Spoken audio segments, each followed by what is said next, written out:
Brilliance Audio.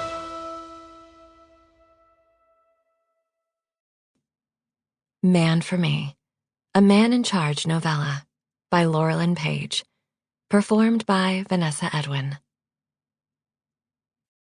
1001 Dark Nights.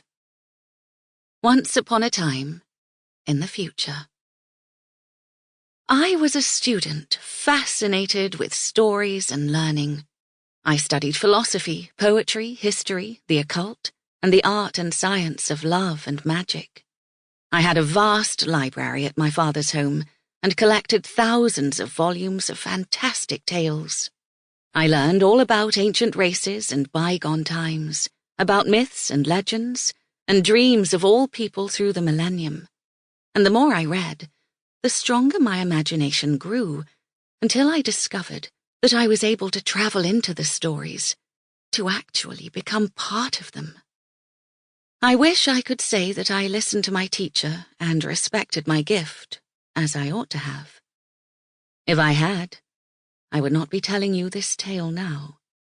But I was foolhardy and confused, showing off with bravery. One afternoon, curious about the myth of the Arabian Nights, I travelled back to ancient Persia to see for myself if it was true that every day Shahryar, Persian for king, married a new virgin and then sent yesterday's wife to be beheaded. It was written, and I had read, that by the time he met Scheherazade, the vizier's daughter, he'd killed 1,000 women. Something went wrong with my efforts. I arrived in the midst of the story and somehow exchanged places with Scheherazade, a phenomena that had never occurred before and that still to this day I cannot explain.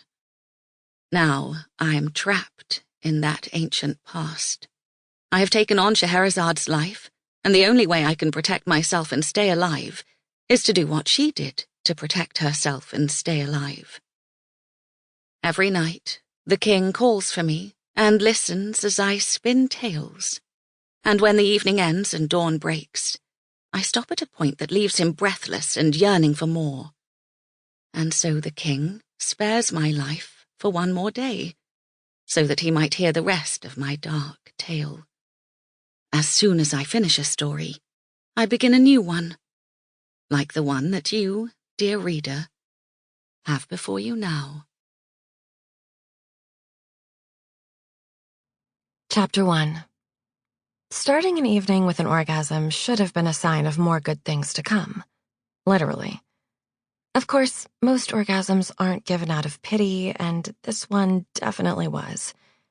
Even if Scott hadn't so much as said that directly, it was a big clue when he dismissed me just when it was his turn for the handjob.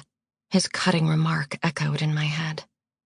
Only reason I got you off was so that you'd leave me alone.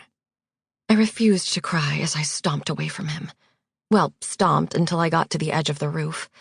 There, my departure became more awkward as I attempted to descend the steel ladder to the main rooftop level with as much poise as a woman dressed in a cocktail dress could muster, which is to say, not any poise at all.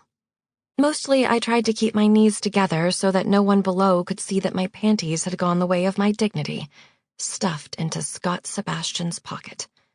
Not my cocktail dress, I should add, borrowed from my older sister, as all my formal attire was, which meant that the snag that I got halfway down the damn thing would have to be repaired before I returned it. There went next week's cafe allot money. Fuck everything. Rather, fuck everything but Scott Sebastian, the only thing I actually wanted to be fucking at the moment. At the bottom of the ladder, I sent one more angry glare toward the upper roof, hoping that my sometimes lover would be standing there to see it.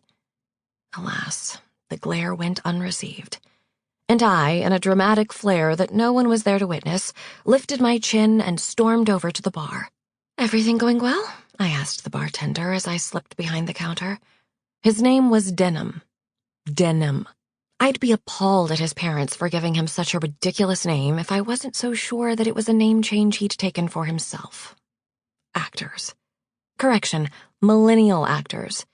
The other actors weren't quite so eccentric. The city was full of them moonlighting as waitstaff, and since my job description as receptionist somehow included every... Sample complete. Ready to continue?